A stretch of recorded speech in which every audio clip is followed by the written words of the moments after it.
Good morning po sa bawat isa po sa atin. Good morning. Parang tuloy po kayo. Good morning po sa bawat isa po sa atin. Masarap po yung magandang panahon, ano? At we are, yun po. Sorry po, wala po nagpapakpar, wag po kayo mag-alala. Okay. At again, we praise the Lord that we are here ngayong magang ito sa church po natin. And again, we praise the Lord because this will be the finale of our message series titled Discovering the Different Names of God. Okay? At ngayong maga pong ito, I hope and I pray that everybody's excited, no? As we dig into the studying of God's Word ngayong umagang ito. Excited po ba kayo? Amen. Isa po sa pinakamahalaga, the most important part of our service sa Panginoon is none other than, apart from singing, apart from worshiping the Lord, apart from giving praise unto His name, is for us to be fed by the Lord sa pamamagitan ng Kanyang salita. Amen? Alright, so handa na po ba tayo mabusog? Amen. Yan. Yung masarap dito, no? We are feasting in the Word of the Lord. Alright? Ngayong bago pong ito, ang pinaka-final na message po natin, we've tackled this, I think, kung hindi ako nagkakamali, ito ang pinakamahaba nating message series. Amen? Tawa? We started this message series last April at ngayon ay matatapos ang ating ang message series ito ng July. How long it will be? April, May, June, July, August. August. Almost 3 months. Okay? 3 months mahigit. Okay? So ngayon po, i-sum up na po natin yung message series po na ito ay entitled the message this morning, Jehovah, the Great I Am. Trusting Him behind every name. Jehovah, the Great I Am, trusting Him beyond every name. If you have your Bibles with you, I would like you to open your Bibles with me in the book of Exodus. Exodus chapter 3, verse 14, alright? May I request everybody to please rise as we give reverence to the reading of God's Word. Alright, gawin po natin, sama-sama po natin basahin. Let's read it all together from the top of our voice. And as we read this, gawin po natin, let's try to understand what the Lord is trying to say ngayong umaga po ito to open our minds and our heart to the message of the Lord this morning. Okay? Exodus chapter 3 verse 14. Ready? Begin. God said to Moses, I am who I am. And He said, thus you shall say to the children of Israel, I am has sent me to you. Allow me to read the passage to you once more. And God said to Moses, I am who I am. And He said, thus you shall say to the children of Israel, I am has sent me to you. May the Lord be blessed upon the reading of His Word. Sa madali po tayong manalangin at hingin po natin ang gabay ng Panginoon sa pag-aaral ng Kanyang salita. Lord God, our Heavenly Father, we are so thankful and we are so grateful because we believe, Lord God, that You've blessed us all throughout this message series. Your Word truly, Lord God, will not return void in our life. It is always meaningful and it will be forever meaningful, Lord God. Thank you, Lord, for the encouragement that you brought to each and every one of us as we listen to your word, especially as we discover your different names, O God. And with those different names, Panginoon, nakita po namin yung different character mo rin po, Panginoon, on how you are moving in each and everyone's life, Lord God. At alam po kayo na patuloy kang kikilos na kilang Ama. Lord, we are invoking the moving of your Holy Spirit in the midst of us, Lord God. Open our hearts and our mind freely to listen to your word, Panginoon. Remove every distractions, Panginoon, as we are being equipped by your word, Panginoon, ngayong umagang ito. Itago niyo po ako sa iyong likuran, Panginoon. Gamitin niyo po akong iyong lingkod, maging tagapaghayag ng iyong salita, at wala pong maluwalhati, wala pong mapapurihan sa likuran ng pulpitong ito, kundi po ang iyong banal na pangalan lamang po sa pangalan ni Jesus. Amen and amen. Mahal na po tayo magsipon. We all be seated. Alright.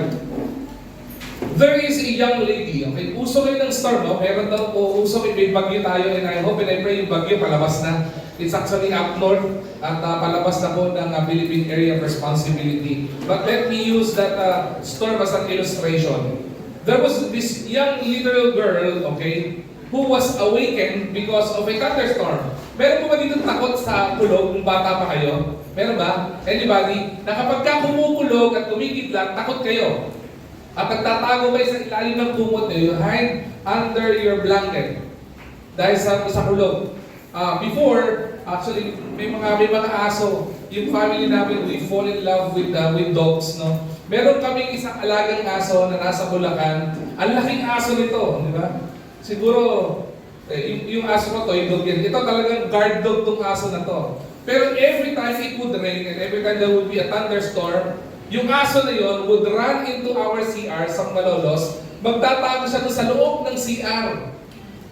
And funny kasi feeling namin, mapira, laki-laking aso nito eh. Takot sa kulog. Pero kapag may tao sa gate, kung pumahol, talaga namang wagas, di ba? Tatahol siya ng wagas. Matatakot kayo. You would be afraid if you saw that dog.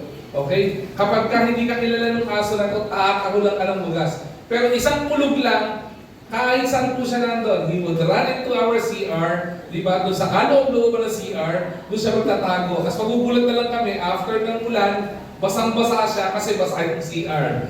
Okay? There was this young lady who was awakened because of this loud thunderstorm, frightened and afraid. She ran into her father's room. Sabi niya, "Dad, I'm so afraid." Takot na takot yung batang ito. And her father, a loving father, hugged him and said, "Go back to your room, don't worry, because God is with you." And then the young lady replied to his dad. Sabi niya, "Dad, I know God is with me. Alam ko na sa akin ng Panginoon, kasama ko ang Panginoon. But right now, I need somebody who is physically present with skin who would comfort me. Kailangan ko po ng isang tao na yayakapin ako." And then the father smiled doon sa bata. Tumawa, ngumiti yung tatay. At ang ginawa ng tatay, he carried her daughter back to her room. Niyakap niya yung baby, niyakap niya yung batang babae hanggang sa makatulog ito at until she falls asleep. Many people feel exactly like that. Marami po sa atin, feeling natin po ganon.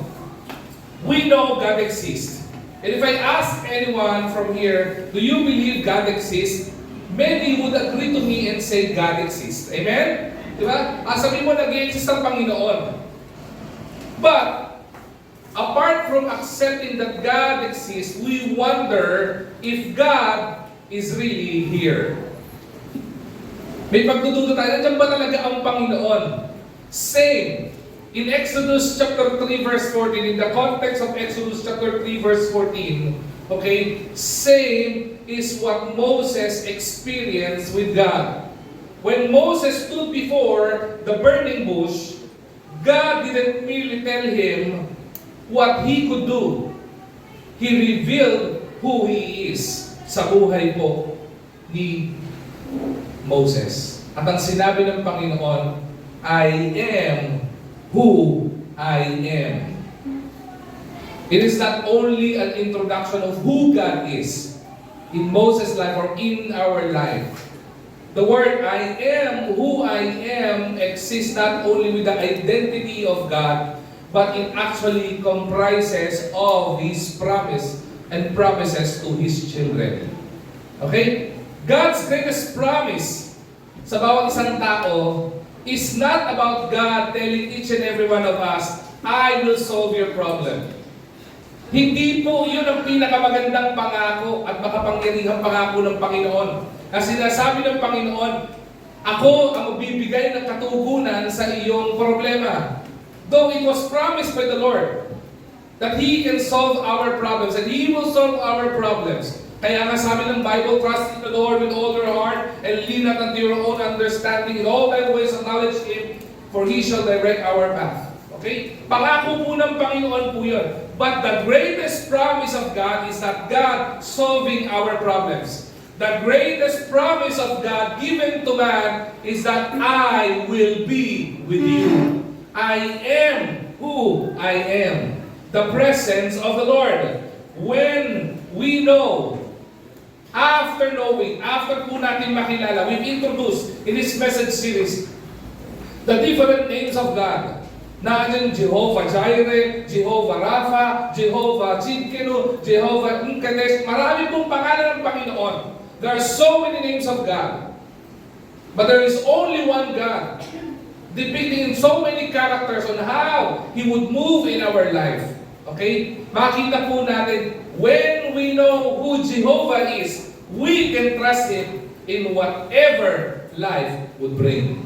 Ano man ang pagdaanan po natin, matututunan po natin magtiwala sa Panginoon if and only if we know who Jehovah God is.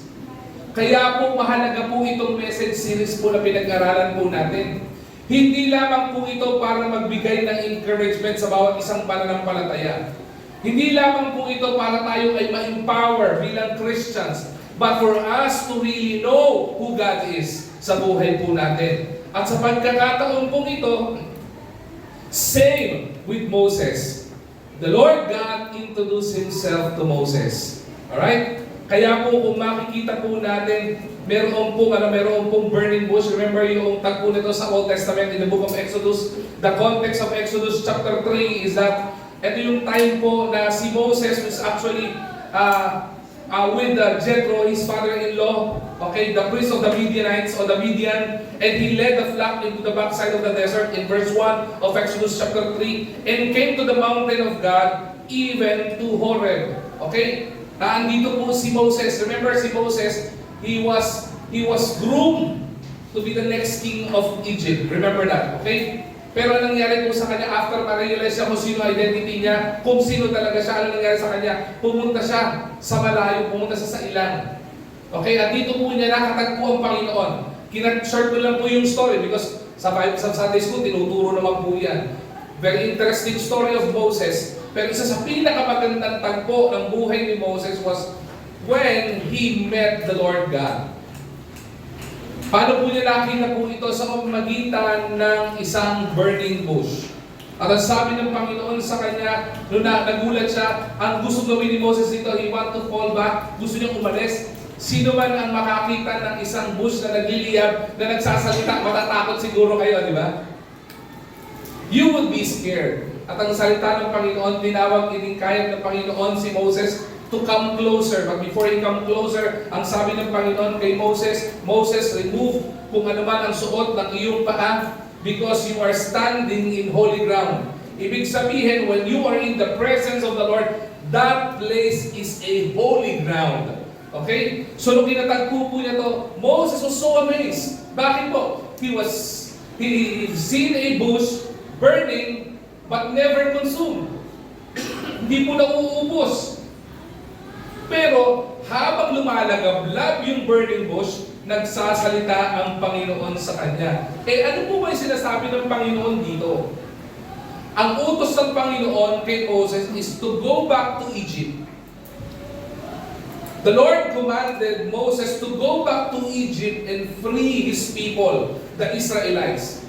Kaya kung titingnan po natin ang context ng Exodus chapter 3, if you would be reading from verse 1 to verse 14, you would saw the case of the Israelites in the hands of the Egyptians. Sabi ng Panginoon, Moses, go back to Egypt and free my people. I've heard their prayers. Narinig ko yung panalangin nila. At tinutugon ko at dinidinig ko yung panalangin nila, and I want to use you to free my people out of the bondage of the Egyptians. Because the plan of the Lord for the Israelites was them not to be slaves of the Egyptians. The Lord wants yung mga tao niya, yung mga anak niya to be victorious in their life as God planned it to be. That's the context ng pagkakataong ito. Pero sabi ni Moses, remember, sabi ni Moses, anong sasabihin ko? What will I say to Egypt? What will I say to the leadership of Egypt? What will I say to Pharaoh? Diba? Pwede mo siya pumunta na sabihin niya, oh, free my people. Hindi po ganun kadali. Kahit na doon siya nang galing. Alam po ni Moses, so kaya tanong ni Moses, I don't have the ability, what will I do, what will I say? Ang daming question ni Moses. Pero ang sagot ng Panginoon, diyan po pumasok ng Exodus chapter 3 verse 14. At ang sabi ng Panginoon, and God said to Moses, I am who I am. And He said, thus you say to the children of Israel, I am has sent you. Sabi ng Panginoon, ako nga at ako ang nagpapadala sa iyo. Yan ang sasabihin mo. And again, the powerful promise of the Lord. When the Lord delivered the words, I am who I am, it is not about God solving the problem. It is about the promise of God. Pangako ng Panginoon that I will be with you. Kaya sa pagkakataon pong ito, pag-usapan po natin at mas malalim natin kilalanin ang Panginoon, Jehovah.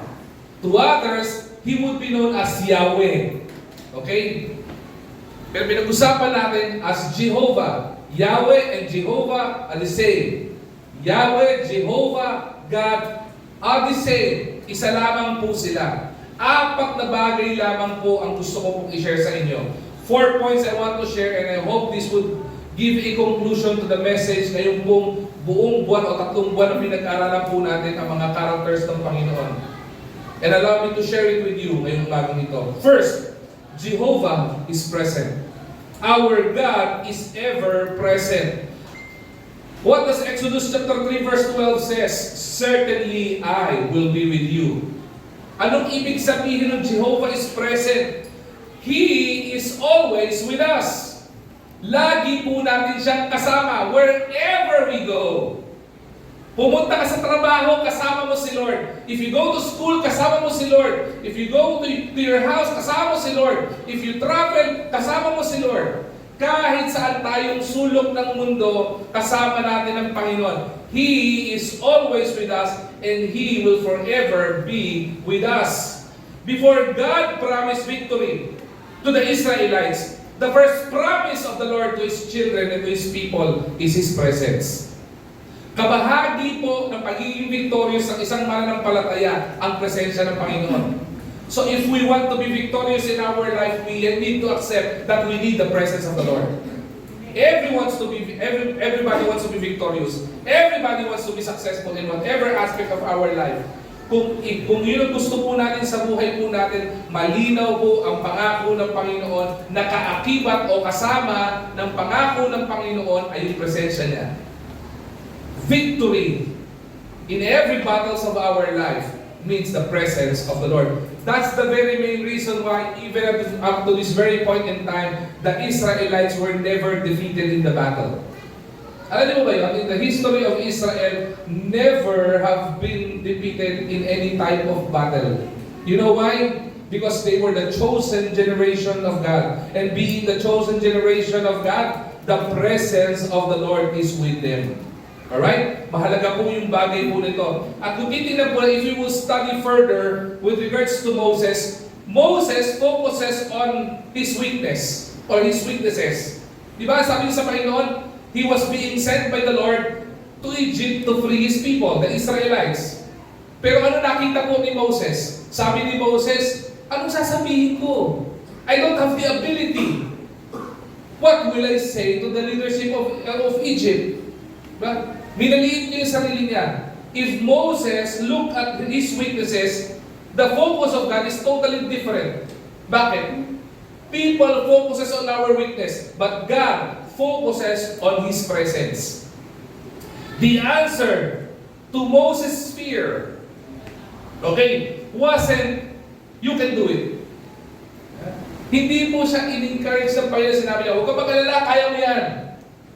He didn't receive a tap from the back from the Lord na sinabi niya, you can do it.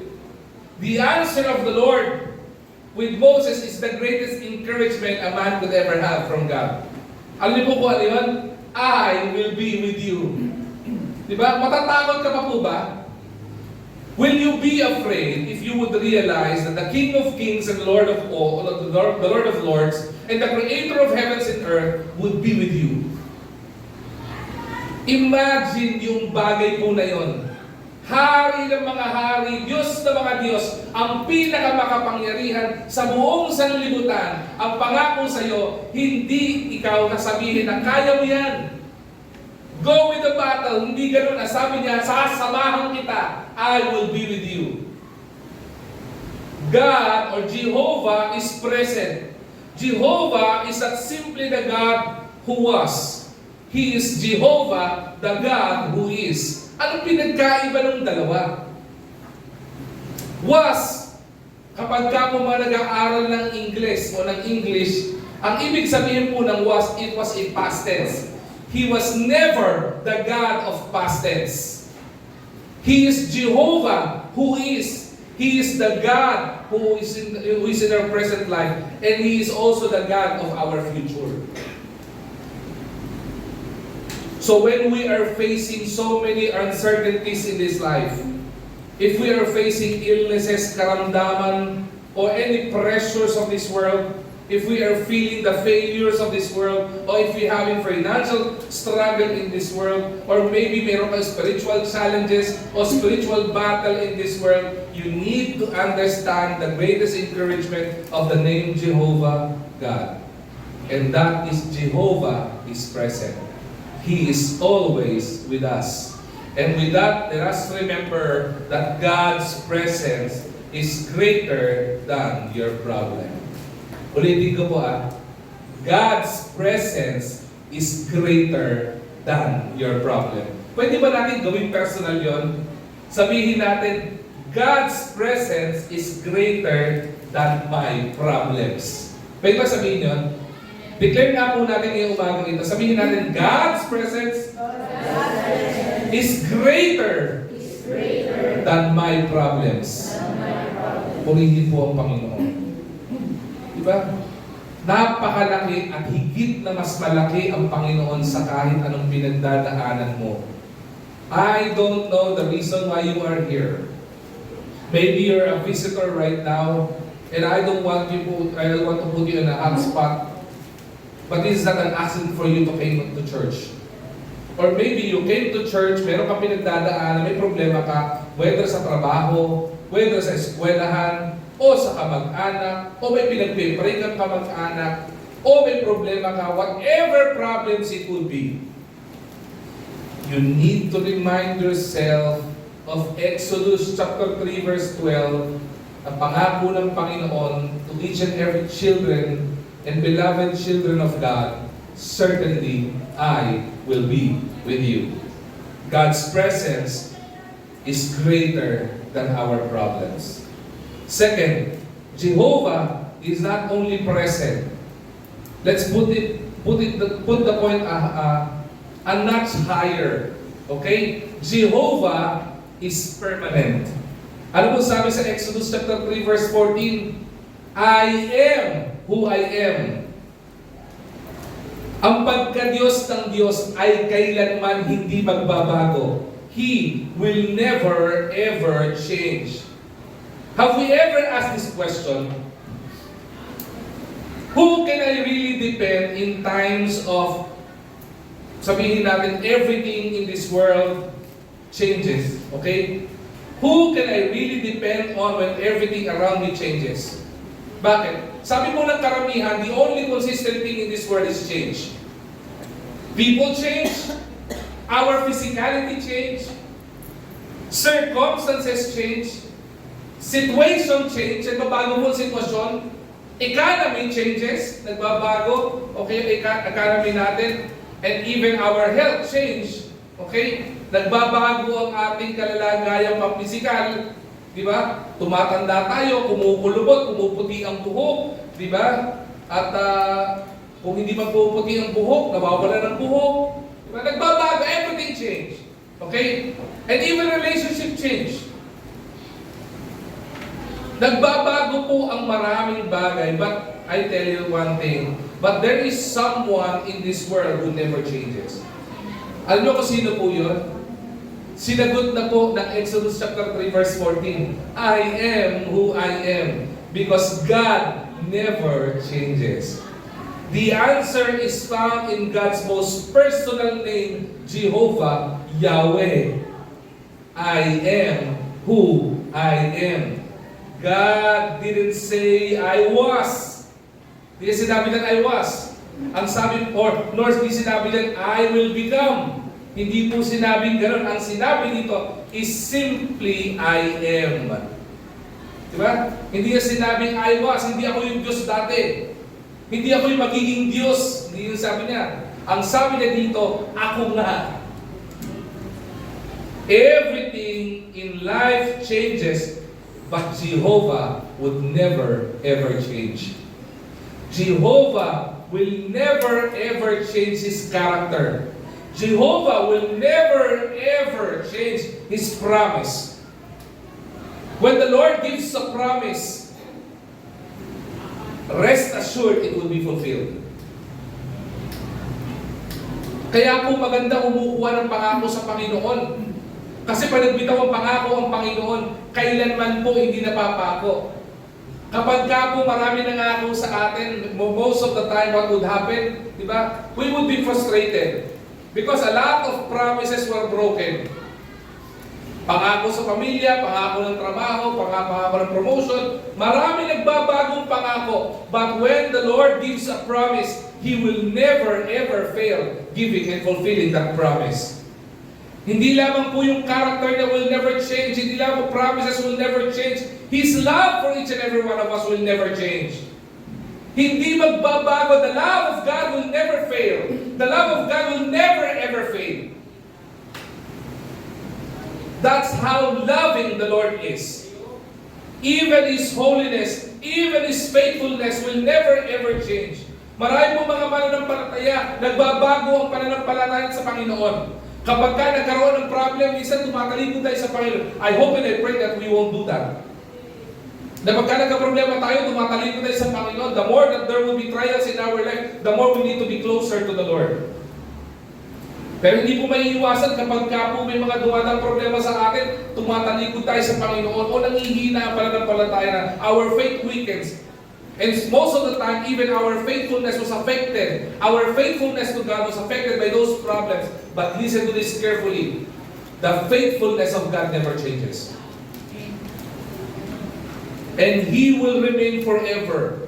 It was a promise delivered by God in Hebrews chapter 13 verse 8. Jesus Christ is the same yesterday, today, and tomorrow. Diba? Mahal ka ng Panginoon ngayon, mahal ka ng Panginoon kahapon, mahal ka ng Panginoon hanggang sa future mo. He will never ever change. He will never be affected by economy. He will never be affected by government issues. He would never be affected by anything in this world because He never changes. At maintindihan po natin, tayo mga mananampalataya, people may disappoint us, leaders may fail us, friends may leave us, but Jehovah will never ever change. We can build our entire life on Him. Diba? Buuin natin yung buhay natin, paikutin natin sa Kanya, kasi hindi nagbabago. Consistent po ang Panginoon. Jehovah is present. Jehovah is permanent. Pangatlo po, Jehovah is powerful. Makapangyarihan.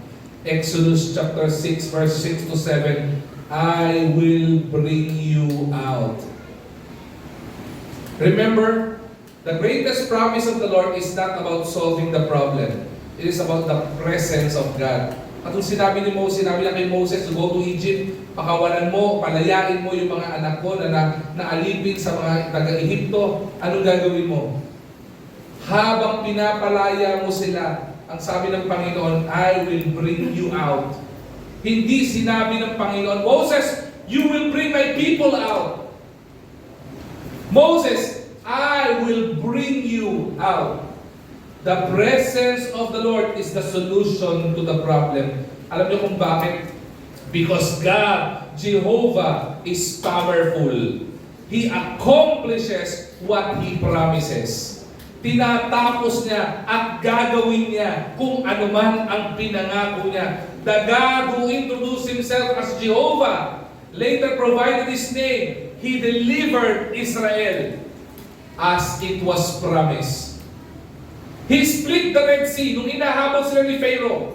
When they're being chased by Pharaoh and his army, ano ginawa ng Panginoon? The Lord saved the Israelites by splitting the Red Sea at makatawid sila doon into safety. He provided manna when His people were hungry. The Lord provided manna for them to eat. When they are in heat, the Lord provided the pillar of clouds. In the middle of the night, in the middle of cold night in the desert, anong ginawa ng Panginoon? The Lord provided pillars of fire. Protected His people. That is how powerful the Lord God is. Even in our discomfort, the Lord gives us comfort. Even in times of hunger, the Lord feeds us. In times of danger, the Lord rescues us. In times of, sabihin po natin, pagkakabilanggo, the Lord delivers us. His name wasn't merely spoken. Hindi lamang po biniliver ng Jehovah Jireh, the God who provides. Hindi lamang sinabi Jehovah Rapha, the Lord who heals. His name wasn't merely spoken, it was demonstrated. It was not merely delivered, it was experienced. Di ba? Na-experience yun. Hindi mo ba maisip na marami tayong pwedeng ipasalamat sa Panginoon? Kasi yung mga pangalan ng Panginoon na pinag-aralan po natin, marami po doon na-experience natin. Some of us experience healing. Some of us experience provision. Some of us experience encouragement from the Lord. Lahat ng mga bagay po na yon na-experience natin sa Panginoon. Because the name of God was not only delivered in the Scripture for it to be delivered. It was for Him, for us Christians to experience the different names and characters of God. Ano sabi ng Jeremiah chapter 32 verse 27? A very wonderful verse in the Scripture. Is there anything too hard for me? If you're asking the Lord, Lord, ba't ako dumanas sa itong problema? Lord, ang bigat ng problem ko. Ang sagot lang ng Panginoon sa iyo ay, is there anything too hard for me? Do you think hindi ko kayang isolve ang problema mo? You tell the Lord and you lay down at the feet of the Lord yung greatest na pangailangan mo. Do you think hindi kayang i-provide ng Panginoon yan? Lay down to the Lord your greatest problem or issue or battles in life. Ilatag mo sa harapan ng Panginoon. Kahit may pagdududa ka, sagot sa iyo ng Panginoon. Is there anything too hard for me? May mahirap ba sa akin? Bakit? Malinaw ang sabi ng Panginoon sa kanyang salita. With God, nothing is impossible. Sa Panginoon, walang imposible. You might be in the greatest battle of your relationship in your family. And you think wala nang problema o wala solusyon yung problema sa pamilya mo. Ipagkatiwala mo sa Panginoon. Kasi sa Panginoon, walang imposible. You lay down at the feet of the Lord kung anong problema mo sa trabaho mo. Kung anong pinagdadaanan mo. May struggles or battles ka man ngayon sa daling ito. With God, nothing is impossible. Our faith should rest not on circumstances, but on God's ability. Yung ating pong faithfulness, yung ating pong pananampalataya sa Panginoon, shouldn't rest o magbabari based o mga nangyayari sa mundong ito. Bakit po? Marami sa mga mananampalataya, marami sa mga Christians, kapag ka may blessing ng pinansyal o may blessing ng kahit anuman, ang dali maging matapat sa Panginoon, hindi mo ba? Kapag ka may blessing ka ng trabaho, ang dali maging matapat sa Panginoon eh. Kapag ka may blessing ka na magandang relationship sa family mo, ang dali maging matapat sa Panginoon eh. Madali maging faithful sa Panginoon. But allow the Lord to test your faith sa Kanya. Allow the trials to come into your life. Ang marami mga mananampalataya, simula pa lang ng trial, sumusuko na kagad eh. Sumusurrender na kagad eh. Bumibitaw na kagad sa Panginoon eh. Na-apektuhan na kagad yung faithfulness natin sa Panginoon. Because our faith is actually dictated by circumstances. And the challenge of Jehovah is powerful. Maintindihan po natin that our faith should not rest on this world's circumstances. It should rest on God's ability. And not only on God's ability, but on God's availability. If the Lord never changes, believe it or not, wala po sa point ito, but the Lord never rested.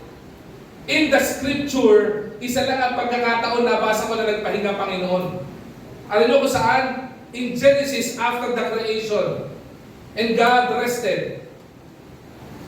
And all throughout the Scriptures, wala po makikita na nagpahinga Panginoon. Bakit? Because He is always present. That is His character. If we say we are so tired because of work, if we say we are so, sabi natin, nagdi-diminish yung power natin because of mga ginagawa rin all throughout the world, sa ginagawa rin sa mundong ginagalawan po natin. And many times, sasabihin natin, Pastor, I can go to church kasi po ganito, ganyan. Ang dami po kapaguran. The truth of the matter, you look at what God is doing. He never rested and He never get tired. Even in our character, He never get tired of us. Nakakahiya po humarap sa Panginoon. Because the Lord, kung may pagod man dito, si Lord. Kung may puyat man dito, si Lord. Bakit? May iba sa atin na we pray early in the morning. Iba sa atin, 4 o'clock, 5 o'clock in the morning, nananagay sa Panginoon. And the truth of the matter, hindi naman pare-pareho ang timeline ng mundo, di ba ba? Pumunta ka sa Amerika, there's a different timeline between East Coast and West Coast. Pumunta ka ng Europe, iba rin ang timeline ng Europe. And if God is not resting, di ba? He is listening to all the prayers of the people all around the world. With different timelines. Let us rely or let us hold doon sa ability ng Panginoon for our faith not to be affected by circumstances. When God says, I will, hold on to that promise because He will. When God says, I will, hold on to the promise of the Lord because He will. And don't question His ability because He is all-powerful. And the last point na gusto ko po i-share po sa inyo is this. Jehovah is personal. Jehovah is personal. Exodus chapter 3 verse 15. This is my name forever. The desire of God is about relationship, not religion. I respect religion. We might not be Baptist in name, but we do follow Baptist in teaching. But sa Panginoon, hindi po mahalaga ang denominasyon or denomination you are joined in or your membership. The Lord doesn't check what membership of church you are into. What the Lord values is the relationship. Yun ang design ng Panginoon. God revealed His covenant name, Elohim. Elohim. Anong emphasis ng salitang pangalan o pangalan pa ng Elohim? The emphasis of Elohim is actually about the power of God.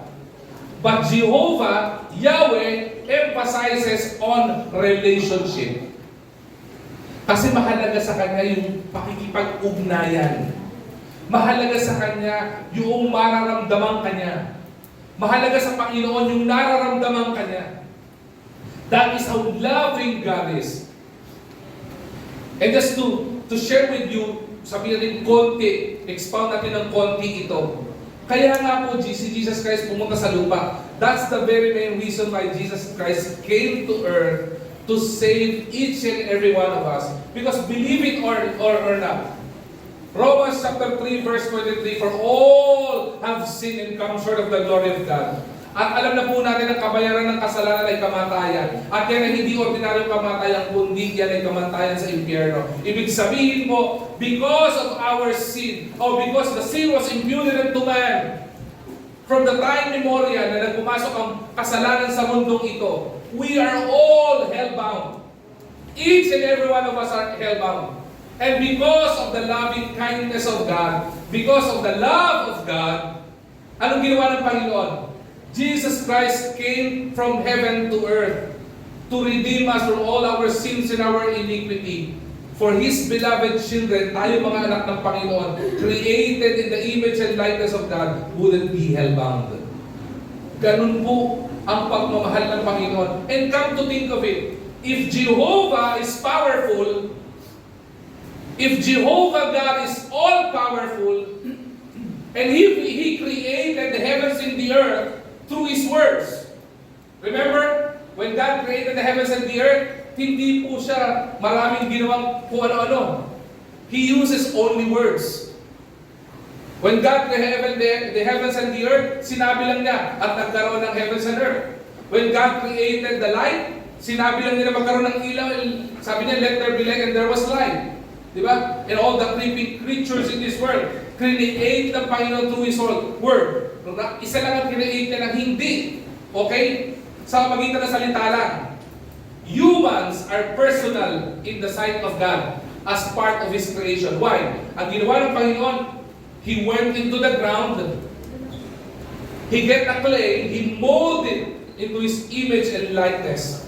And for us to be breathing, and for us to have life, ang ginawa ng Panginoon, He breathed into the nostrils of His creation, and there was life. With the all-powerful, with the power of God, being the Almighty God, pwede niya He could just say, di ba? Sabihin niya, itong batang to, maligtas to. With the power of God, He could say, without going to earth, understanding His being all-knowing, na pag pumunta siya sa lupa, He would be persecuted, He would be crowned with thorns, di ba? He would be whipped, di ba? He would be persecuted. He would feel yung feeling po natin. He would feel the hunger. He would feel the perspiration. He would feel the tiredness of the body. Mararamdaman ng Panginoon yun. And all the persecutions of this world, alam niya mangyayari yun. Pero this is how personal Jehovah is. Hindi niya ginawa na sinabi niya, umaligtas to. This will be saved, this will be saved. Ito, impyerno. Hindi ginawa ng Panginoon po yun. Ang ginawa niya, because He understood that there is only one way to the Lord, and that is Jesus Christ. Sabi ng Panginoon, I am the way, the truth, and the life. No one cometh unto the Father but by me. Sabi ni Jesus Christ. And because of that, anong ginawa ng Panginoon? He wanted Him to be personal. He came to earth, suffered the persecutions of men, to redeem us from all our sins and our iniquity. He died on the cross of Calvary.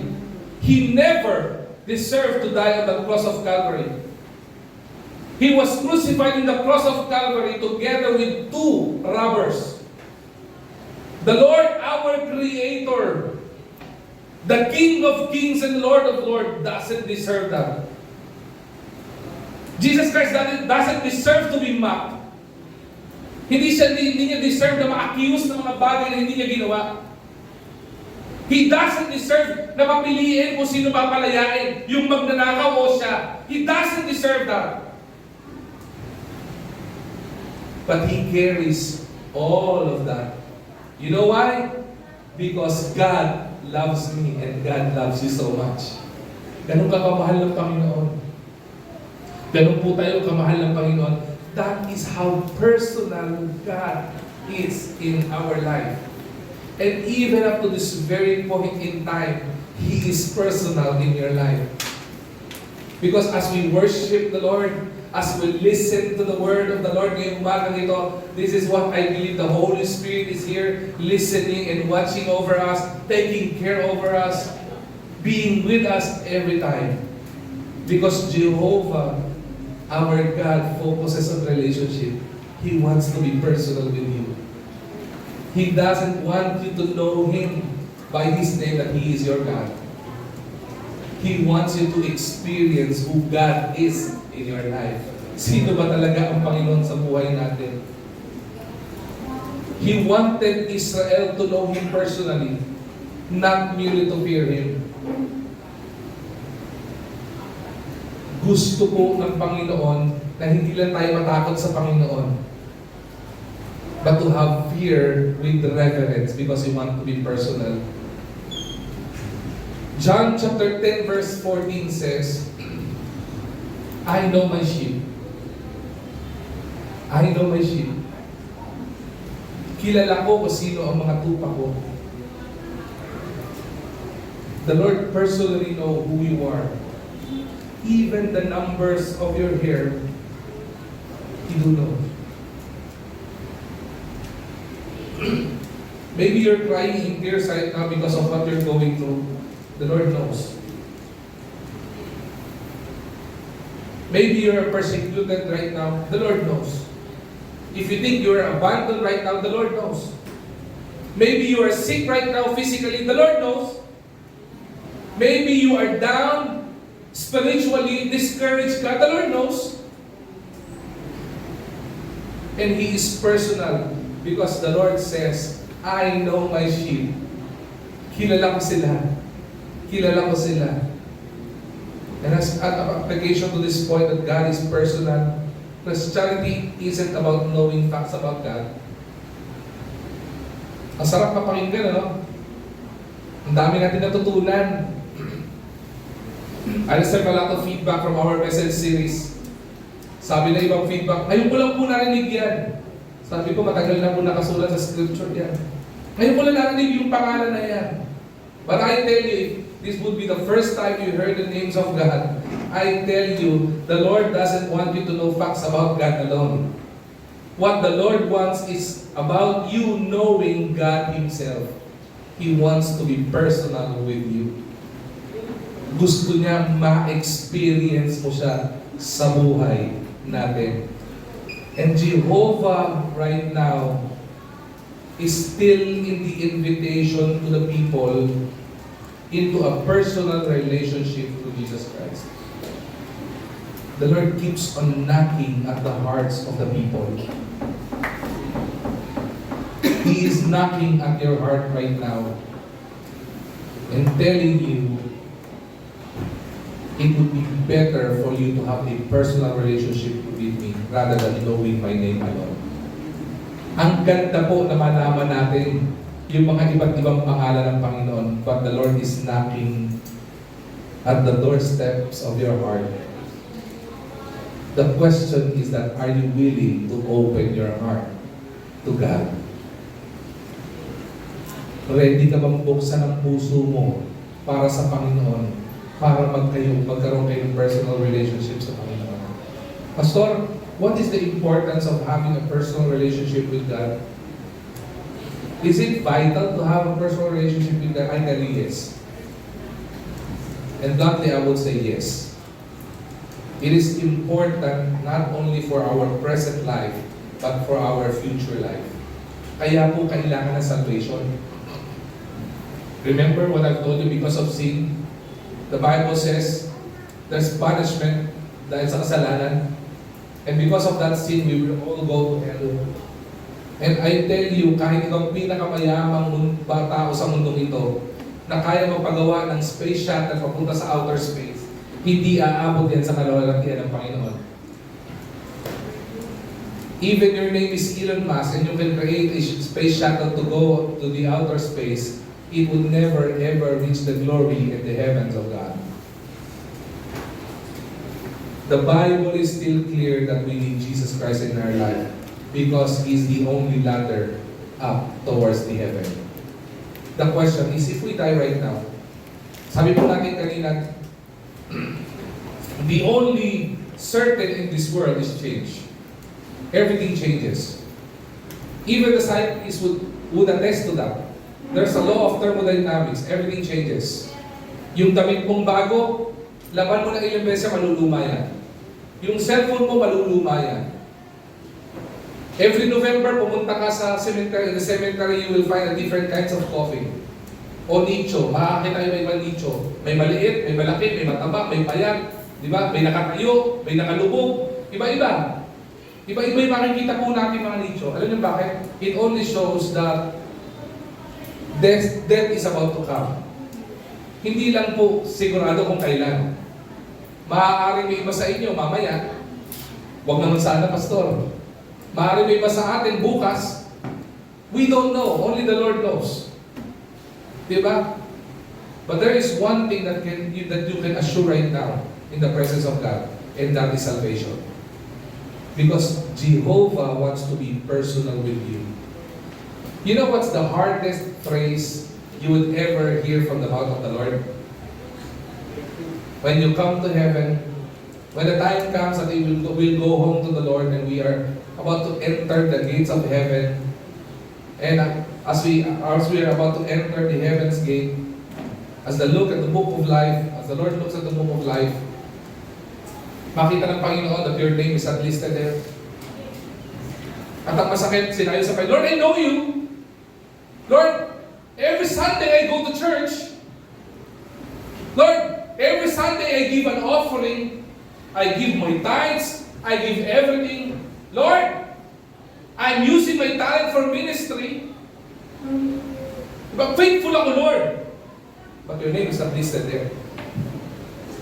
Ang sabi sa inyo, ang pinakamasakit, the hardest words that would ever come out of the mouth of God when we see Him face to face is this: depart from me, you doer of iniquity.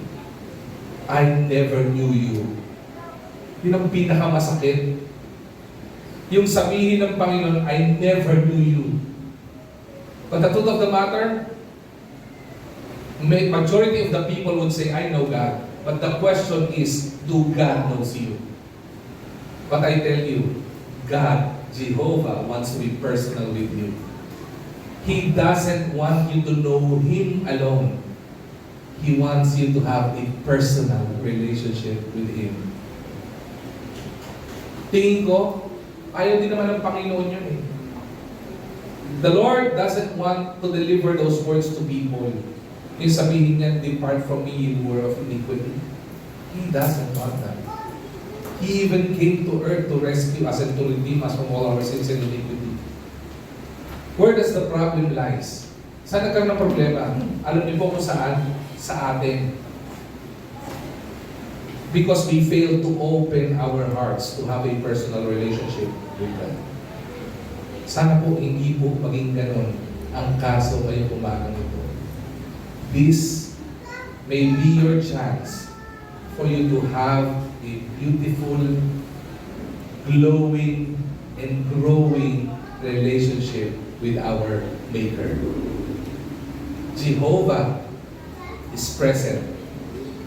Jehovah is permanent. Jehovah is powerful. And Jehovah, our God, is personal.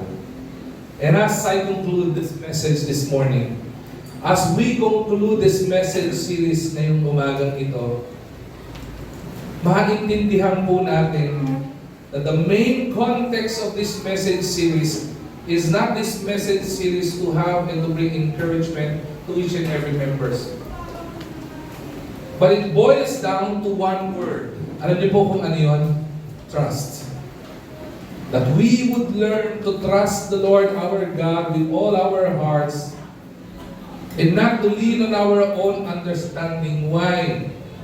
Because we do not trust a name. We trust the eternal God revealed through every names.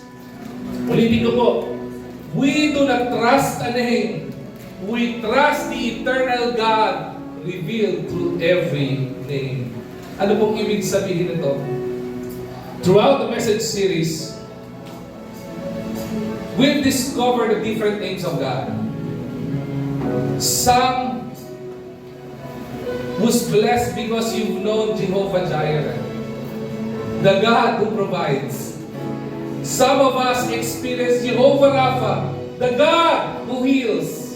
Some of us were encouraged because we've learned Jehovah Shalom, the God of peace. Yung puro gulong-gulong mundo mo.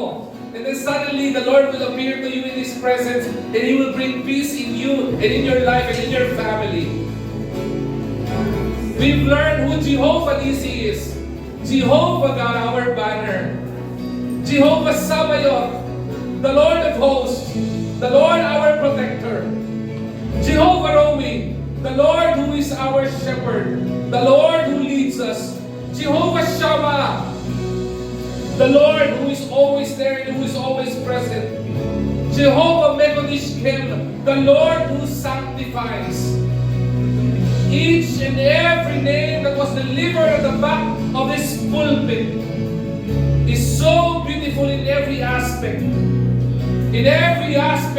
of God. But behind this every name, behind the names of God, stands one unchanging person, and that is none other than Jehovah God, the Almighty God, the all-powerful God, the almighty, powerful, all-knowing God, who is ever-present, who is permanent, who is all-powerful, who wants to be personal with you.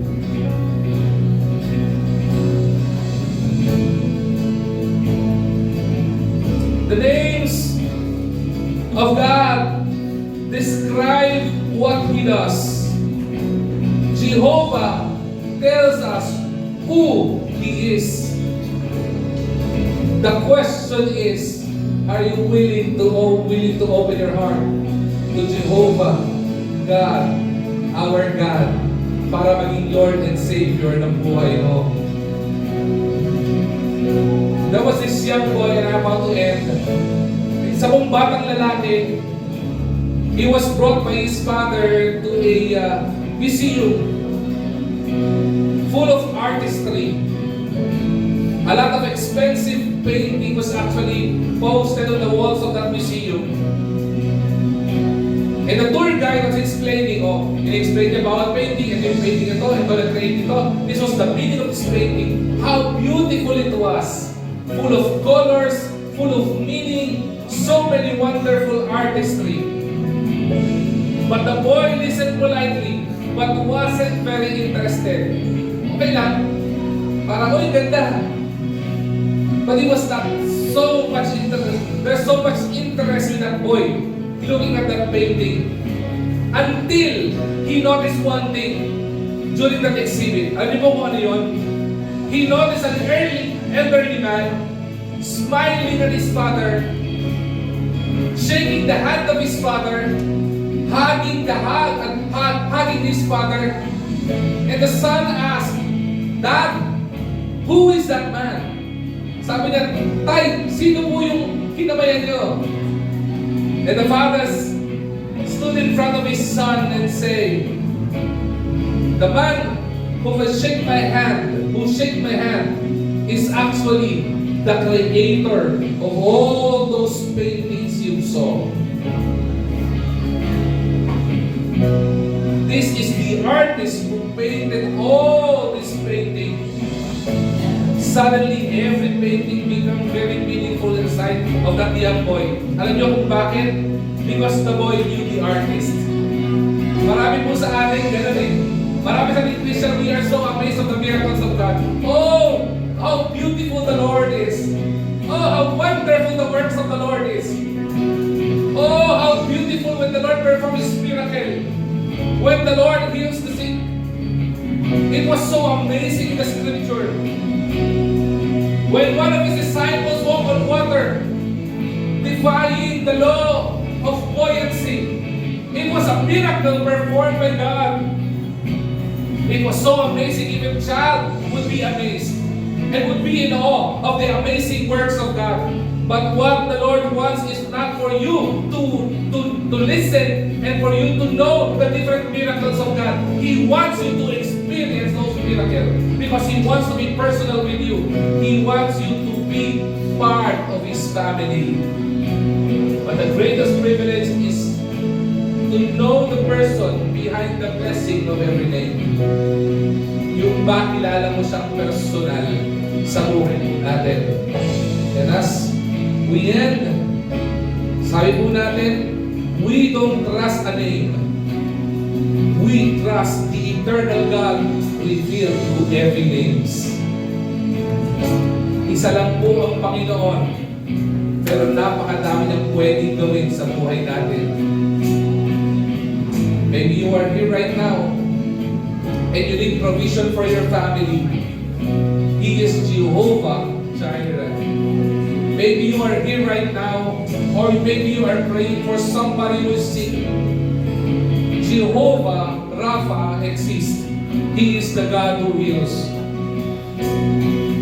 If you are in trouble right now, di ba? Wala kang kapayapaan sa buhay mo, hindi ka magkandagulog, kasi may problema kang pinagdadaanan, He is Jehovah Shalom, the Lord of peace. And in every aspect of our life, He's there. Tumayo po tayo lahat. And as we end this message series, siguro maganda gawin natin to na nag-worship sa Panginoon. Amen? Praise Him.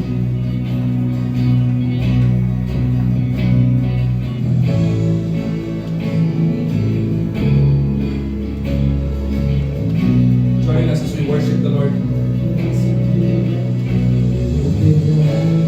Yes, Lord.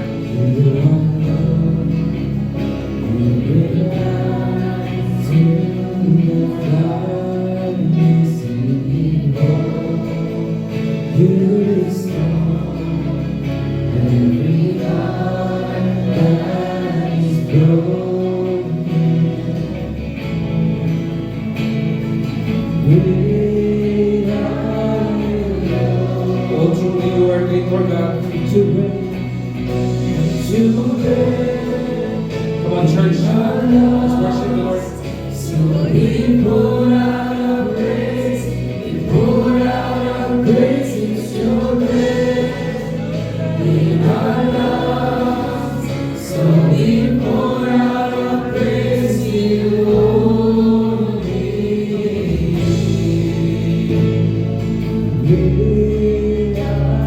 Oh, let's declare the greatness of God in this place.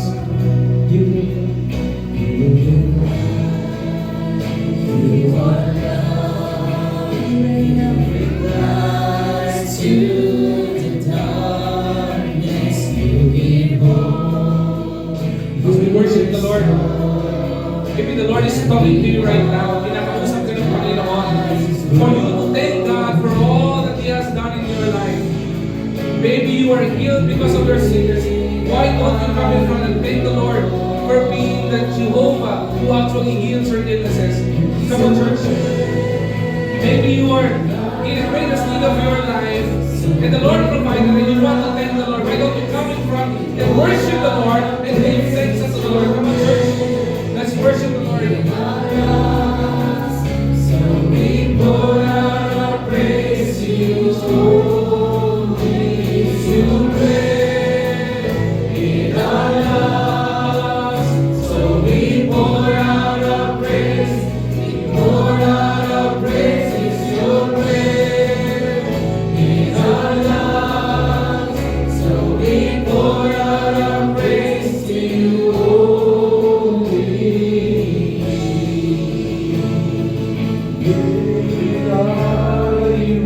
Yes, Lord, that you are great in this place. You are truly great, not only in this place, but in our lives, Lord God.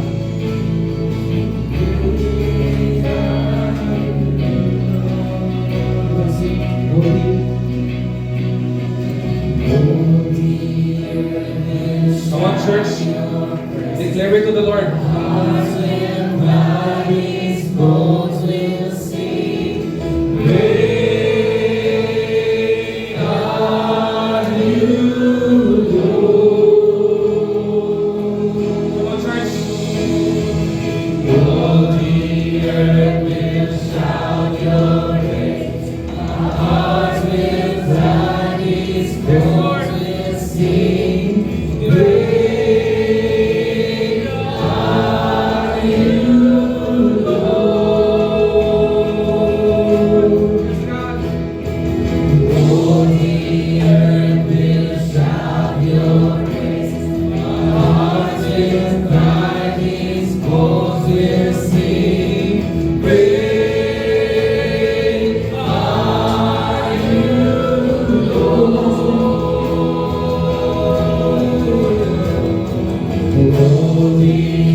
Yes, Lord. Yes, God.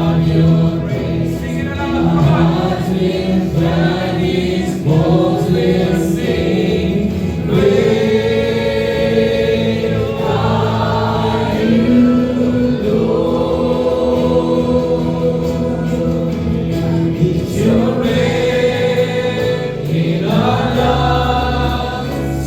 We pour out our praise, we pour out our praise in your name, in our lives. So we pour out our praise to you, only you reign in our lives.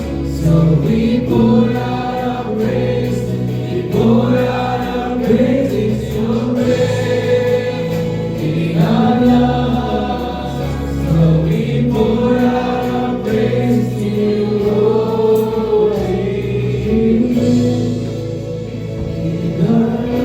church. This altar is not made for aesthetic purposes. This altar is created by God to worship the Lord. The Lord is inviting us to come into His presence and experience an ever-present God. Why don't we come in front and worship the Lord? Come on, church. Come on. Come on. Come on. Let's worship the Lord. Come on. Let's come together and worship Jehovah God Almighty. Come on.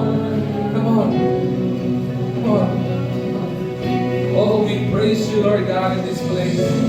We thank you, Lord God, for your wonderful presence in our life. I will not end this message. And ganun-ganun na lang.